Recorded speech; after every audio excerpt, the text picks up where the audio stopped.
Parturition की stages. Parturition की basically ना 3 स्टेजेस हैं। एक है सब 3 स्टेजेस हैं। पहली स्टेज में क्या होता है कि मायोमेट्रियल कॉन्ट्रैक्शंस ज़्यादा होती हैं, ठीक है। पार्चुरेशन होने से सबसे पहले जो है मायोमेट्रियम की कॉन्ट्रैक्शन ज़्यादा होती है। अगर यूट्रस की बात करें ना, यूट्रस की 3 लेयर्स होती हैं। जो सबसे बाहर वाली होती है वो होती है पेरीमेट्रियम, ठीक है। दरमियान वाली होती है मायोमेट्रियम और अंदर वाली होती है एंडोमेट्रियम। मायोमेट्रियम जो होती है ये मसल्स की लेयर होती है।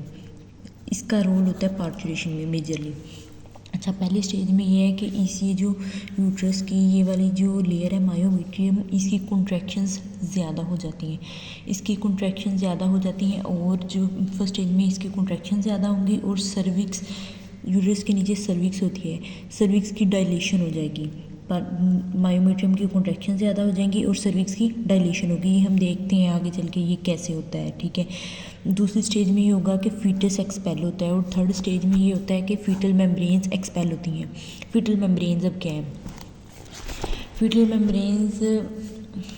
मेम्ब्रेन्स ना ये वो वाली प्रोटेक्टिव एक्स्ट्रा टिश्यूज़ हैं। एक तो होता है ना फीटस इटसेल्फ, फीटस होता है, उसके इर्द गिर्द जो एक्स्ट्रा, एक फीटस इटसेल्फ होता है और एक उसके इर्द गिर्द जो एक्स्ट्रा टिश्यूज़ हैं जो कि इस फीटस को सपोर्ट करती हैं ड्यूरिंग प्रेगनेंसी और इसको सपोर्ट करते हैं और इसको प्रोटेक्ट करते हैं।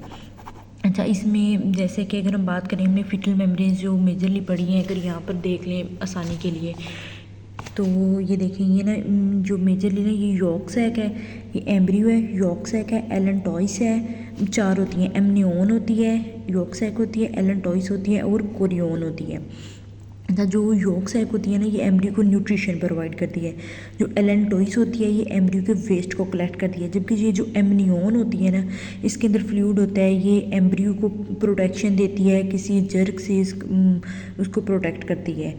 और उसके बाद जो है ये जो कोरियोन है ना और ये एलेंटॉइस है, इन दोनों की मेम्ब्रेन मिलकर ये प्लेसेंटा की फॉर्मेशन कराती हैं, ठीक है।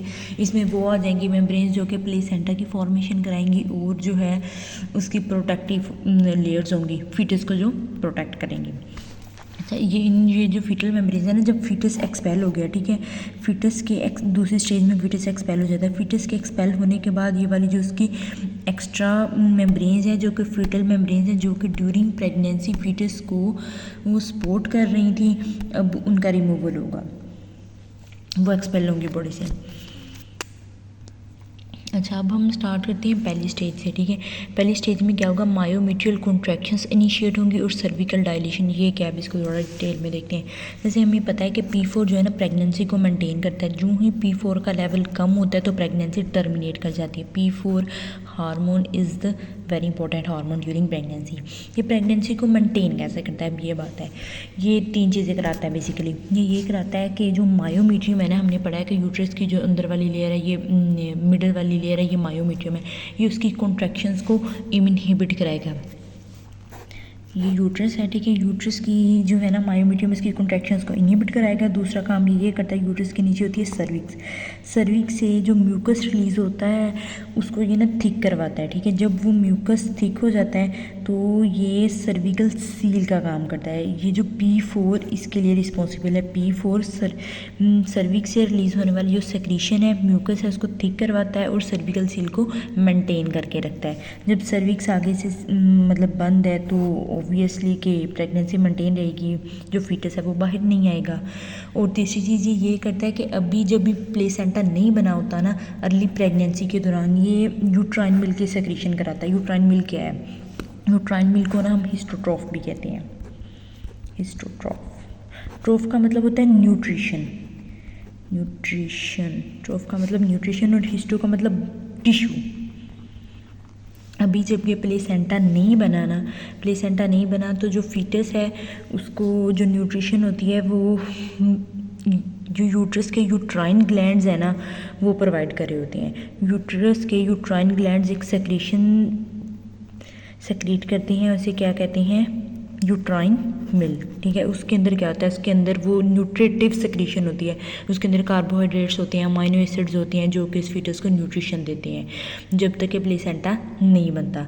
जब प्लेसेंटा बन जाता है तो ये जो हिस्टोट्रोफ होता है ये किसमें, पहले ही उसकी न्यूट्रिशन फीटस की हिस्टोट्रोफ होती है, बाद में उसकी न्यूट्रिशन क्या हो जाती है, हीमोट्रॉफ। ट्रोफ का मतलब न्यूट्रिशन, हीमो का मतलब ब्लड, वाया मैटरनल ब्लड उस फीटस को न्यूट्रिशन मिल रही होती है।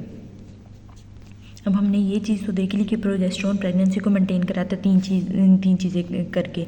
एक तो यह मायोमेट्रियल कॉन्ट्रैक्शन को इनहिबिट कराएगा, दूसरा सर्विकल सील को मेंटेन करता है, तीसरा ये है कि अर्ली प्रेगनेंसी के अंदर यूट्राइन मिल्क की सेक्रीशन कराता है यूट्रस के ग्लैंड से। अच्छा, फिर जो है जब अब पार्चुरेशन होनी है, ठीक है, पार्चुरेशन होनी है तो इसमें यह है कि प्रेगनेंसी अब ख़त्म हो रही है तो इसमें पहला काम यह है कि P4 जो है ना, जो कि ये सारी काम करा रहा था, P4 इसको क्या कहते हैं, P4 ब्लॉक, क्योंकि P4 ब्लॉक कर रहा था ना, आगे से सर्विक्स को ब्लॉक कर रहा है, इसकी यूट्रस की कॉन्ट्रैक्शंस को ब्लॉक कर रहा है, ये P4 ब्लॉक ख़त्म होगा तो फिर पार्चुरेशन स्टार्ट होगी। ये पहली स्टेज में ये होगा, ये वही है कि मायोमेट्रियल कॉन्ट्रैक्शन से स्टार्ट होंगी जिसको P4 इनहिबिट कर रहा था और इसने सर्विक्स को सील किया हुआ था। अब सर्विकल डायलेशन होगी। अब वो कैसे होगा, ये इसमें ये होता है कि P4 कन्वर्ट होता है E2 के अंदर, एस्ट्रोजन के अंदर। P4 E2 के अंदर कन्वर्ट होगा तो P4 ब्लॉक एंड हो जाएगा। अब ये कैसे होता है हम ये देखते हैं।